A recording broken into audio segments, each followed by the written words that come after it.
지난 3월에 MBN이 보도에 됐던 내용입니다. 한 의료 보조기 업체가 리베이트 장부를 만들었는데 그걸 단독 입수해서 보도해드린 적 있죠. 그런데 어제 경찰이 무려 5개월간의 수사 결과를 발표를 했습니다. 홍순빈 아나운서, 어떤 기막힌 내용이 있던가요? 그렇습니다. 이제 환자에게 의료 보조기를 사용하게 해준 대가로 이 해당 업체로부터 뒷돈을 받은 의사 28명과 그리고 해당 업체 관계자 3명이 이제 경찰에 붙잡혔습니다. 의사 28명이나 그렇습니다. 지금 관계됐어요? 그러니까 의사가 환자에게 이 의료 보조기를 사용해야 한다. 그리고 이제 환자는 해당 업체에서 그 의료 보조기를 삽니다. 그럼 그 의료 보조기 가격의 한 20%에서 30% 정도를 이제 업체가 의사에게 전달하는, 그러니까 리베이트를 주는 거죠. 그런데 일부 의사들은요, 이것뿐만 아니라 현금, 상품권뿐만 아니라 향응이나 성접대까지 요구한 것으로 확인이 된 겁니다. 뭐라고요? 뭐까지 받았다고요? 향응이나 성접대입니다. 세상에, 이건 분명한 범죄일 것 같은데. 자, 이 의사들은요, 의료 보조기 업체에서 리베이트를 받다 보니까 이 의사들 죄다 지금 정형외과 의사들이었습니다. 대체 어떤 리베이트 거래, 불법적 리베이트가 오고 갔는지 저희가 그 전화통화 녹취 내용을 전해드리도록 하겠습니다. 네, 저 정형외과 국장인데요. 예. 이번 추계학회 도와주시는 분 혹시 예. 계획이 있으신지? 저희들이 진행을 해야 되지 않겠습습니까? 요새 김영란법 때문에 시국이 좀 어려워서 정말 이렇게 조심히 만나야 되거든요. 요새 맞습니다. 제3자가 이거를 고발할 수도 있고 해서. 카메라 하면 시원하게 끓는다. 얼마 좋았네. 한 20만 원? 그러다가 이제 공을 하니까 붙여야지. 기가 막힙니다. 여러분 귀를 의심하셨죠? 이겁니다. 정형외과의 의사가 직접 하기는 면이 안 섰는지 국장이라는 사람이 전화합니다. 이번 추계학회 도와주실 계획이 있으신지요? 그랬더니 그 해당 업체에서, 의료 보조기 업체에서는요, 마치 당연하다는 듯이, 아이고 저희들이 진행을 해야 되지 않겠습니까? 당연히 하하하 그렇게 얘기를 하고 있고요. 그 다음 얘기는 김영란법 때문에 시절이 하수상하니 정말 조심해서 만나야 됩니다. 그래서 제3자가 고발할 수 있거든요. 이런 말도 오가고, 의사라는 사람은요, 카메라 시원하게 한번 긁는다, 네 카드로. 업체 대표 얼마쯤 하는데 한 20만 원 여기다가 공을 하나 더 붙여야지. 그럼 200만 원짜리 카메라 긁는다는 거 아니에요? 아, 저렇게 하는 거야. 와, 김옥준님 진짜 혀를 내두릅니다. 지금 이 업체들 리베이트가요. 야, 하나 배우네요. 그렇게 하는 거군요. 20만 원 얘기하고 거기다 공 하나 더 붙인다. 이거 굉장히 200만 원 당장 요구하는 것보다 상당히 부드러운 느낌이 드네요.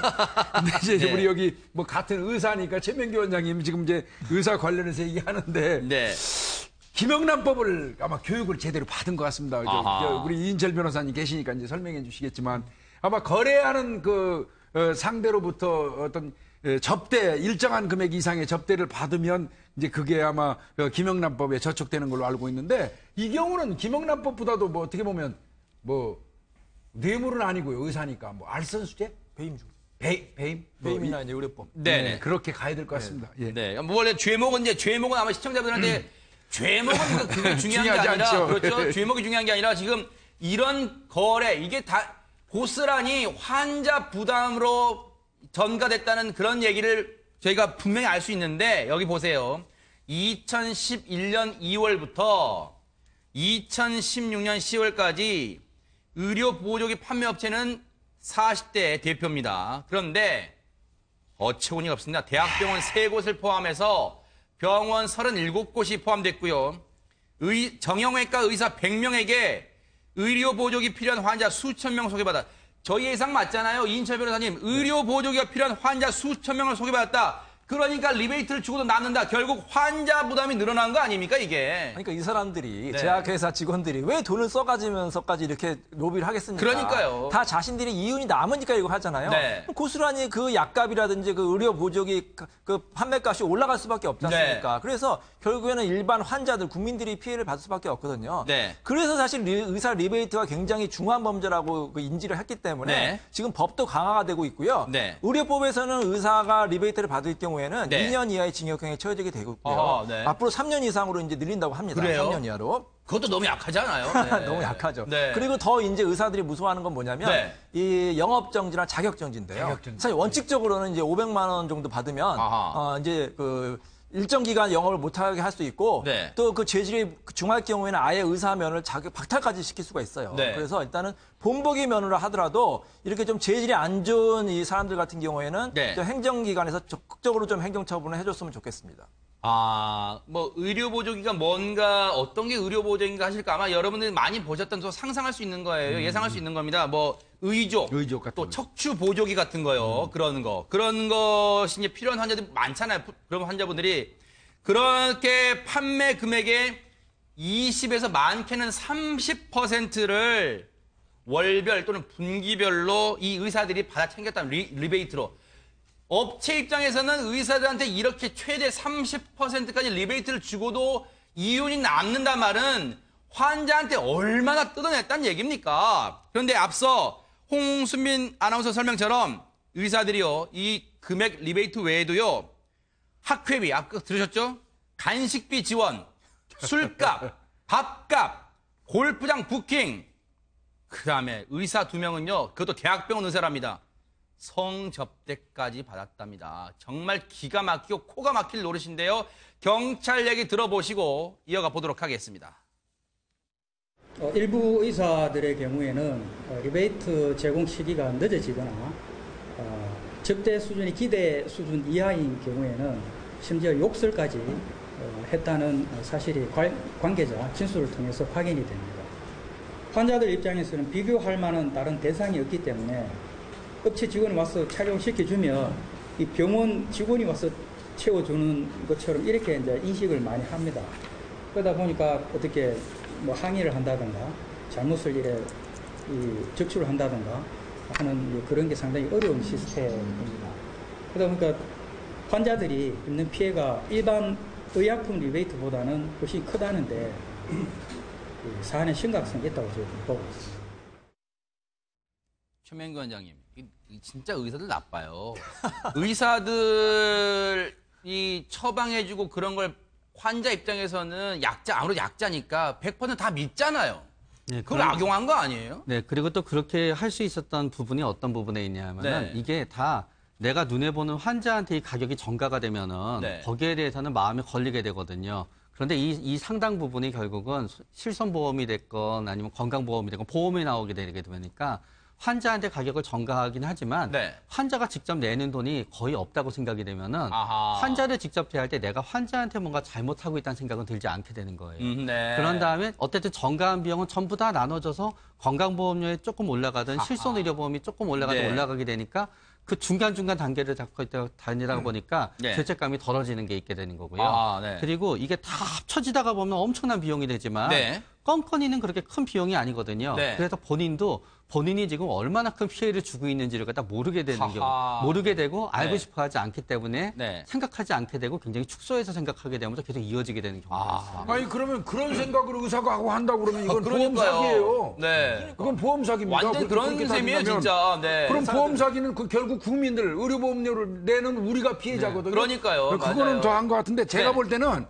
이 장구를 그 현장에서 아마 착용시킬 거예요. 아, 왜요? 네, 그 바로 의사가 처방하고 네. 이 그 보조기 이거 차셔야 됩니다. 그러면 현장에서 착용을 시키면 직원이 가지고 오는데 네. 사실은 그 의료기 업체에 있는 직원이 와서 그 채워주는 해당 거죠. 업체. 그렇다니까 환자는 선택의 여지가 없는 거죠. 그러네요. 의사가 이거 나가서 요러요러한 보조기 차십시오 그러면 환자가 갖고 아무데나 가서나 싸게 살 수 좀 있지 싸게. 않겠어요? 네. 그러면 바가지 안 쓰겠죠. 네. 근데 현장에서 채우기 때문에 이 정도 28만 원짜리 40만 원에 네. 착용할 수밖에 없게 만든다는 거 아니에요. 아하. 그리고 방금 네. 말씀이 맞는 게 이제 우리 의족이나 의소 같은 경우에는 그냥 하는 게 맞춰야 돼요, 그거를. 아하. 팔에 맞게 조정을 해야 그렇죠. 돼요. 아. 한번 그 조정하는 과정은 어떤 그 병원에서 이렇게 서비스를 병원에서 이렇게 맞게 해줘야만 되는 거고요. 네. 그렇기 때문에 그거를 막 이렇게 공산품처럼 아. 딱 가져가서 이렇게 잘 안 되는 거예요. 그러니까요. 옷으로 비유하자면 맞춤복을 해야 되는데 기성복 그냥 나와 있는 걸 그냥 입혔다는 거 아니야, 아무거나. 그런데 홍수민 아나운서, 이게 이해가 안 되는 게 무려 6년, 2011년부터 2016년까지예요. 그런데 이 의사란 사람들요, 이런 행위가 드러날 걸 몰랐을까요? 그렇습니다. 이제 뭐 그렇게 이제 몇 년 동안 이렇게 이득을 챙기다가 네. 드디어 이제 경찰이 수사를 벌이기 시작을 합니다. 네. 근데 이것을 이제 낌새를 알아차리고 네. 의사들이 모여서 엑스레이 컨퍼런스를 여는데 네. 여기서 뭐 엑스레이 컨퍼런스에 대한 논의를 하는 게 아니라 네. 이 증거 인멸 방안을 논의하기 시작한 네. 겁니다. 그래서 이제 결론이 난 게 일단 네. 대표 업체한테 얘기를 해서 네. 이 증거 자료를 관련 자료를 폐기하자 네. 이렇게 결정이 나고 업체에게 자료를 폐기하라고 연락을 한 겁니다. 자, 이들이 증거까지 인멸하려는 그 상황 실제 육성으로 한번 들어보시기 바랍니다. 완전 하드부터가 다 파기를 하시는 게 좋을 겁니다. 예. 다음에는 보조기다. 뭐 예. 이런 이야기가 나오니까 예. 검찰 쪽에 있는 쪽에 이야기 예. 들어보니까 와, 정말 치밀하네요. 이인철 변호사님, 하드부터 파기하라. 그냥 컴퓨터 이런 아마 자기들도 이런 걸 대비해서 컴퓨터에 다 목록을 적어놨을 거 아니에요. 누구한테 리베이트 얼마 줬다. 네. 근데 좀 많이 들어본 거 아닌가요? 증거 인멸. 이렇게 조직적으로 증거를 인멸하면 네. 구속사유예요. 그렇죠. 구속사유. 근데 희한하게 이 사건 같은 경우에는 구속영장이 신청이 됐습니다. 경찰이 신청을 했는데 네. 아주 그 죄질이 좀 나쁜 큰 의사 4명에 대해서 구속영장 신청을 했는데 네. 법원에서 구속영장이 기각이 됐어요. 왜요? 왜냐하면 의사기 때문에 도주 및 증거인멸 우려가 없다. 와. 근데 여기 분명히 증거인멸 했거든요. 네. 구속사유거든요. 물론 의사기 때문에 그 병원에 있기 때문에 도주의 우려는 없겠죠. 네. 그래서 이제 기각이 된 것 같은데 제가 아까도 말씀드렸듯이 이 환자 입장에서는 가장 불안한 게 뭐냐면 네. 뭐 의사들이 이렇게 돈 받고 접대받은 것도 물론 이제 중요한 문제지만 네. 혹시 나한테 처방하는 이 약품이 네. 조금 안 좋은 약 아닌가. 같은 의사 입장에서 A라는 네. 약이 있고 B라는 약이 있어요. 근데 A라는 네. 약이 더 성능이 우수합니다. 근데 A라는 제약회사에서는 접대를 안 받았고 네. B라는 약은 약간 성능이 그 품질이 떨어지지만 접대를 받은 약이다. 네. 그러면 의사가 만약에 이 B 약을 만약에 처방했다. 네. 그럴 경우에 결국 환자한테 피해가 가는 거잖아요. 아, 네. 그래서 제약회사 사실도 제약회사 직원들도 괴로울 거예요. 우리가 로비를 안 하면 판매를 할 수 없기 때문에. 그래서 아예 그냥 이 리베이트를 다 없애면 네. 제약회사도 로비 비용 아낄 수 있잖아요. 네. 순수히 품질로만 그 승부하는 겁니다. 그러면 이제 약값도 다 자연적으로 내려가는 거 아니에요? 내려가겠고, 또 얼마나 좋습니까? 그러면 그러니까요. 제약회사도 좋고 아하. 환자도 좋고 그래서 이 리베이트를 좀 엄격하게 단속할 필요가 있는 겁니다. 네. 이 의사들이 어리석은 게요. 네. 제가 보니까 의사분들이 머리 좋으셔서 의사하시죠. 근데 참 저 수사한 사람 입장에서 굉장히 또 단순하게 어리석어요. 이 의료기 보조업체 이거 하는 사람들 있잖아요. 네. 이 사람들 반드시 장부 쓰게 돼 있어요. 아하. 장부는 분명히 존재합니다. 네. 왜? 이게 전달 사고가 일어나거든요. 배달 네. 사고가. 아. 이를테면 회사에서 100원 받아가지고 와가지고 병원 측에다는 50원 주고 50원은 본인이 먹을 수 있어요. 네. 그래서 그걸 감시하는 체계가 있다는 겁니다. 네. 그래서 장부를 반드시 적게 되고 자기네들 나름대로 보고하고 결산하고 다 해요. 네. 그래서 동업자가 있고 뭐 이 전달책이 있고 이런 어떤 모든 업체는 네. 반드시 사용한 그 장부를 쓰도록 돼 있어요. 네. 요번에 뭐 자기들 나름대로 뭐 엑스레이 컨퍼런스 회의를 빙자해가지고 증거인멸을 시도했지만 경찰이 USB 갖다가 다 복원시켰지 않습니까? 네. 그래서 이거는 의사분들이 이거 아셔야 됩니다. 절대 이제 이런 거 안 네. 통합니다. 네. 예. 물론 구속시키는 게 뭐 능사는 아니고 또 구속이 안 됐다고 해서 그게 죄가 없다는 뜻은 아닙니다. 구속이 안 돼 불구속 수사를 한다는 뿐이지. 근데 경찰 입장에서는 힘이 빠질 거예요. 무려 5개월에 네. 걸쳐서 정말 치밀하게 꼼꼼하게 수사해서 이 구속영장을 신청했는데 법원이 도주 및 증거인멸 우려가 없다고요. 증거인멸 하려는 아까 정황 그래도 저희가 전해드렸죠. 그리고 의사하면 도주 안 한다 이런 등식이 어떻게 성립합니까? 글쎄요. 법원이 매번 솔로몬의 판결 내릴 수는 없겠지만 국민 법 감정상 동떨어진 경우가 왕왕 있는 것 같아서 아쉽긴 합니다. 철저하게 좀 이거 재판 과정에서 가려주시기 바랍니다.